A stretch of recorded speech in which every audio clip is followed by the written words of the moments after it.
இன்றைய தினம் எடப்பாடி சட்டமன்ற உறுப்பினர் மேம்பாட்டு நிதியிலிருந்து பல்வேறு பணிகள் எடுத்துக்கொள்ளப்பட்டு அந்த பணிகள் முடிவுற்ற பணிகளை இன்றைய தினம் திறந்து வைத்திருக்கின்றேன். அதில் பல்வேறு பணிகளுக்கு சட்டமன்ற உறுப்பினர் மேம்பாட்டு நிதியிலிருந்து நிதி ஒதுக்கீடு செய்யப்பட்டு அடிக்கல் நாட்டப்பட்டிருக்கின்றன. அதேபோல் நாடாளுமன்ற உறுப்பினர் அறிவிச்ச திரு இன்பத்துறை அவருடைய நாடாளுமன்ற உறுப்பினர் உள்ளூர் பகுதி வளர்ச்சி திட்டத்தின் மூலமாகவும், நாடாளுமன்ற திரு தனபால் அவருடைய நாடாளுமன்ற உறுப்பினர் உள்ளூர் பகுதி வளர்ச்சி திட்டத்தின் மூலமாக நிதி ஒதுக்கீடு செய்யப்பட்டு பல்வேறு பணிகள் எடுத்துக் கொள்ளப்பட்டு அதற்கும் அடிக்கல் விழா செய்திருக்கும் என்பதை மகிழ்ச்சியுடன் தெரிவித்துள்ளேன்.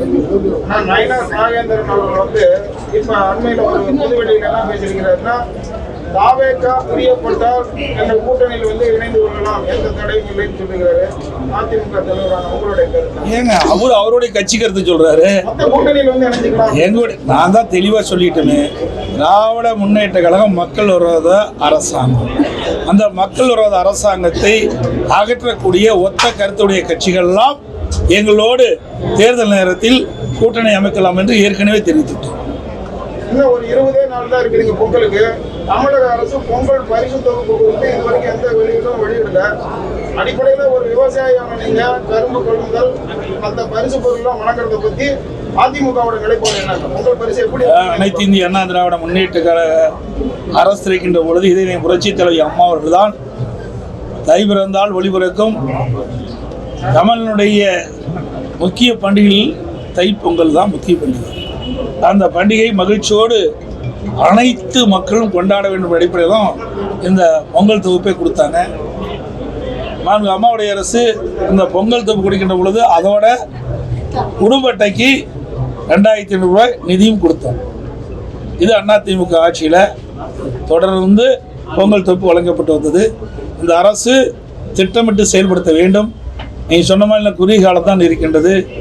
இந்த பொங்கல் தொகுப்பு எவ்வாறு வழங்கப்படும் என்ற அறிவிப்பு இதுவரைக்கும் வழங்கலை. நான் ஏற்கனவே நான் எழுச்சி பயணத்தின் போது தெரிவித்தேன். கோபிச்செட்டிப்பாளையத்தில் நடைபெற்ற அந்த எழுச்சி பயண பொதுக்கூட்டத்தில் நான் தெரிவித்தேன், திராவிட முன்னேற்ற கழக அரசு இதுவரைக்கும் இந்த ஏழை எளிய மக்கள் தைப்பொங்கல் அன்று மகிழ்ச்சியாக அந்த பண்டிகை கொண்டாட முடியாத ஒரு சூழல் இருக்கின்ற அந்த மக்களுக்கு இந்த ஆண்டு திராவிட முன்னேற்ற கழகத்தில் இறுதி ஆண்டு, இதற்கு மேல் இந்த ஆட்சிக்கு வரமாட்டாங்க. அதனால் இந்த ஆண்டாவது இந்த மக்களுடைய மனம் குளிர்கின்ற விதமாக, மகிழ்ச்சி அடைகின்ற விதமாக ஒவ்வொரு குடும்பத்தையும் பொங்கல் மகிழ்ச்சியோடு கொண்டாடுகின்ற விதமாக 5000 ரூபாய் பொங்கல் தொகுப்பில் ஒவ்வொரு குடும்பத்தையும் வழங்க வேண்டும் என்று கேட்டுக்கிறேன். ஏன்னா நான் முதலமைச்சர் இருந்த காலத்தில் திராவிட முன்னேற்ற கழகத்தினுடைய தலைவர் திரு ஸ்டாலின் எதிர்க்கட்சி தலைவராக இருந்தார். அப்போது நாங்கள் ஒவ்வொரு குடும்ப அட்டைக்கு 2500 ரூபா கொடுத்தோம். அப்போ ஏன் 5000 ரூபா கொடுக்கக்கூடாதுன்னு இதே முதலமைச்சர் கேள்வி எழுப்பினார். அதைத்தான் நாங்களும் வைக்கிறோம். நீங்கள் முதலமைச்சராக இருக்கிறீங்க, அன்றைய தினம் எதிர்கட்சி தலைவராக இருக்கின்ற பொழுது எங்களுடைய அரசுக்கு நீங்கள் கோரிக்கை வச்சீங்க, குடும்ப அட்டைக்கு 5000 ரூபாய் தைப்பொங்கல் என்று வழங்க வேண்டும் என்று. அந்த கோரிக்கை தான் நாங்கள் இப்பொழுது வைக்கிறோம். ஒவ்வொரு குடும்ப அட்டைக்கும் 5000 ரூபாய் பொங்கல் தொகுப்போடு வழங்க வேண்டும் என்று கேட்டுக்கிறோம். அடுத்த கட்சியை பற்றி எங்களுக்கு என்ன அவருடைய கருத்தை சொல்கிறாங்க, அதோட சரி. அது தூய்மையா இல்லையா என்பது மக்கள் முடிவு செய்வாங்க. ஏற்கனவே எங்களுடைய கழக துணை பொதுச்செயலாளர் அழகாக அதுக்கு விளக்கம் கொடுத்துருக்காரு. பத்திரிகைலாம் வந்து விட்டது, உங்களுக்கு புரிஞ்சுக்கணும். தமிழகத்தில் வெகு விரைவில் திமுக தன்னோட தேர்தல் அறிக்கையை வெளியிடுறதுக்காக இன்னைக்கு பார்த்தீங்கன்னா கனிமொழி தலைமையில் புதிய ஒரு குழு அமைச்சு மக்களோட குறைகள் எங்கெங்க தமிழகங்களா இருக்குன்னு ஒரு சர்ச் பண்ணி அவங்க ஒரு செலக்டிவ் இருக்கிறாங்க. அதிமுக அந்த மாதிரி ஏதாவது முன்னெடுப்பு செய்யுதுங்களா? அதாவது ஏற்கனவே கடந்த முறை இப்படிதான் ஒரு நாடகத்தை அரங்கேற்றினாங்க. ஒரு குழு போட்டு ஊராக ஒவ்வொரு மாவட்டமாக போய் மக்களை சந்தித்து மக்களுடைய குறைகள்லாம் நிவர்த்தி செய்வோம், ஆட்சிக்கு வந்து அது எங்களுடைய தேர்தல் அறிக்கையில் இடம்பெறும்னு சொல்லி 525 அறிவிப்புகளை வெளியிட்டாங்க. இப்போ எத்தனை அறிவிப்புகளை நிறைவேற்றிருக்கிறாங்க? உதாரணத்துக்கு 100 நாள் வேலை திட்டம் 150 நாளாக உயர்த்தணும்னு சொன்னாங்க. உயர்த்தினாங்களா? அந்த 100 நாள் வேலை திட்டத்தில் பணிபுரிகின்ற ஊழியர்களுக்கு சம்பளம் உயர்த்தினாங்களா? இல்லையே. அதோட கல்விக்கடன் மாணவர்கள் தேசியமயமாக்கப்பட்ட வங்கிகள் வாங்கிய கடன் தள்ளுபடி செஞ்சாங்களா? இல்லையே. அதோட மாதந்தோறும் கேஸ் சிலிண்டருக்கு 100 ரூபா மானியம் கொடுத்தாங்களா? இல்லையே. ரேஷன் கடையில் 1 கிலோ சர்க்கரைக்கு 2 கிலோ சர்க்கரை போடுறாங்க. செய்யலையே. டீசல் பெட்ரோல் விலையை குறைக்கினாங்க, 3 ரூபா 5 ரூபா பெட்ரோலுக்கு 3 ரூபா குறைச்சாங்க, அதோட எடுத்துட்டாங்க. டீசலை குறைக்கவே இல்லை. இப்படி முக்கியமான பல திட்டங்கள் நிறைவேற்றவே இல்லை. சுமார் 525 அறிவிப்புகளை 4ல் 1 பாக அறிவிப்பு கூட இன்னும் இது வரைக்கும் நிறைவேற்றலை. இப்படி மக்களை ஏமாற்றி கவர்ச்சிகரமாக அறிக்கை விட்டு வாக்குகளை பெற்ற பிறகு, ஆட்சிக்கு வந்த பிறகு கொடுக்கப்பட்ட வாக்குறுதியை காற்றில் பறக்க விட்ட ஒரே அரசாங்கம் திமுக அரசு. அதுபோல தான் இப்போ அப்படி இருக்கும். அண்ணா திமுகவை பொறுத்த வரைக்கும் கொடுக்கப்பட்ட வாக்குறுதி நிச்சயமாக நாங்கள் நிறைவேற்றுவோம். விரைவில் அனைத்து இந்திய அண்ணா திராவிட முன்னேற்ற கழக தலைமை இந்த தேர்தல் அறிக்கை தயாரிக்கின்ற குழு பெயர்கள் அறிவிக்கப்படும். சார், இந்த செவிலியர்கள் தொடர்ந்து போராட்டத்தில் ஈடுபட்டு இருக்காங்க. அவங்கள போராட்டம் பண்ணிட்டு இருந்தா வேளாண்மைக்கு முக்கியத்துவம் கொடுப்போம்னு சொல்லிட்டு மத்திய அரசு சொல்லியிருக்காங்க. ஆனால் அந்த பெயர் மாற்றத்துலேயும் ஒரு சர்ச்சை இருக்கு. இது எப்படி சார் பார்க்குறீங்க?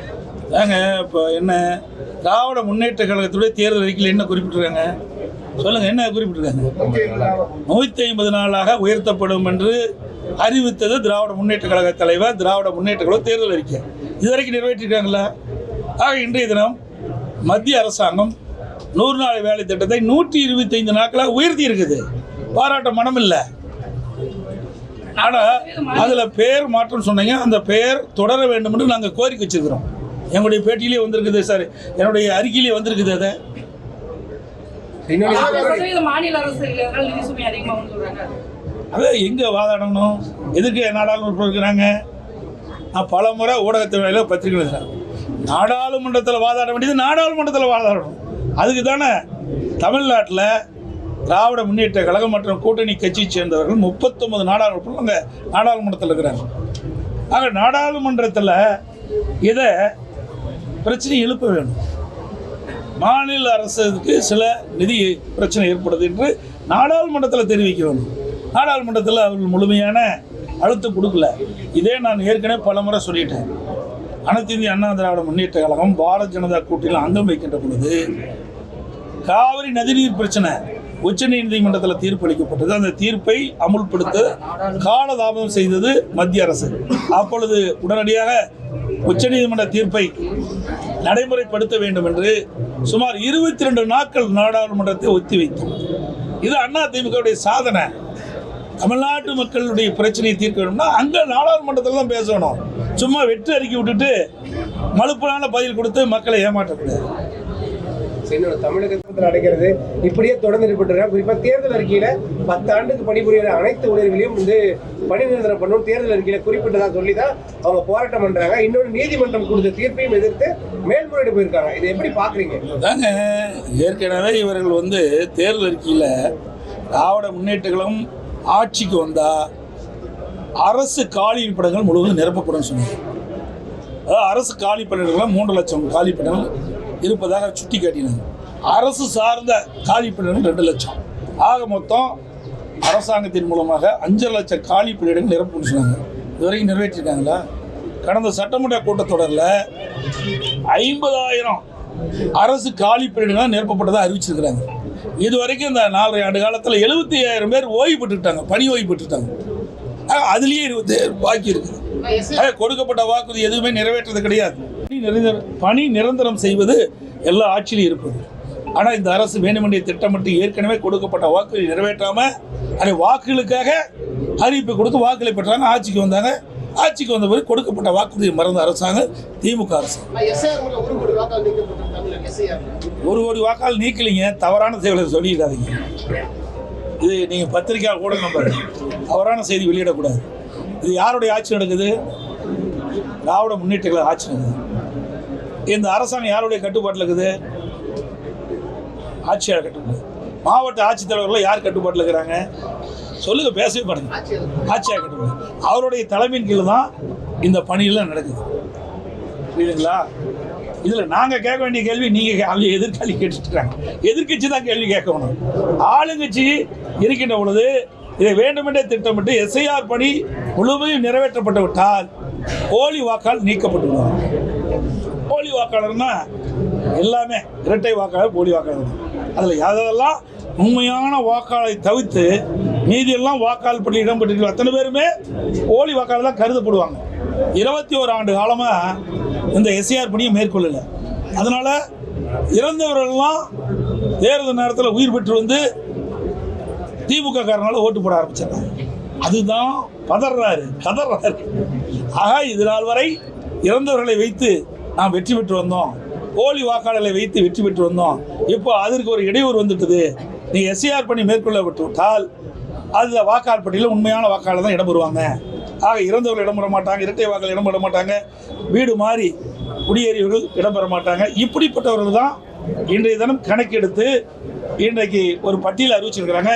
இப்போ கூட அதில் உண்மையான பூத் செஞ்சு சம்பந்தப்பட்ட பூத்தினுடைய தேர்தல் அறிவிட்டு கொடுத்தா சேர்த்திக்குவாங்க. இப்போ ஏற்கனவே அறிவிச்சிட்டாங்க, அவங்களுக்கு வாய்ப்பு கொடுக்குறாங்க, அதில் வாய்ப்பு மறுக்கல. ஆக வேண்டுமென்றே திட்டமிட்டு திராவிட முன்னேற்ற கழக தலைவர் இன்றைய முதலமைச்சர் இதை எதிர்க்க வேண்டும் என்ற நோக்கத்தில் தான் பேசிட்டு இருக்கார ஒழிய இதில் என்ன குறைபாடு இருக்குது? இது எல்லா கட்சிக்குமே பொதுவானது. உண்மைக்கு மாறாக இருக்கின்ற வாக்காளர் பட்டியலிருந்து விடுவிக்க வேண்டும் என்பதுதான் எங்களுடைய நோக்கம். உண்மையான வாக்காளர் தான் வாக்காளர் பட்டியல் இடம்பெற்று தேர்தல் நேரத்தில் வாக்களிக்க வேண்டும் என்பது எங்களுடைய நிலைப்பாடு. அதன் அடிப்படையில் இதை வரவேற்கணும். கல்லூரிகள், மருத்துவக் கல்லூரி, சட்டக்கல்லூரி, கலை மற்றும் அறிவியல் கல்லூரி இப்படி நிறைய திறந்து நிறைய வளர்ச்சி பணிகளை மேற்கொண்டோம். திமுக ஆட்சியில் என்ன செஞ்சாங்க? கடனை மட்டும்தான் வாங்கிட்டு இருக்கிறாங்க. இன்றைக்கு இந்த ஆட்சி நிறைவு செய்கின்ற பொழுது சுமார் 5 லட்சம் கோடி கடன் வாங்கின மாநிலமாக இருக்கு.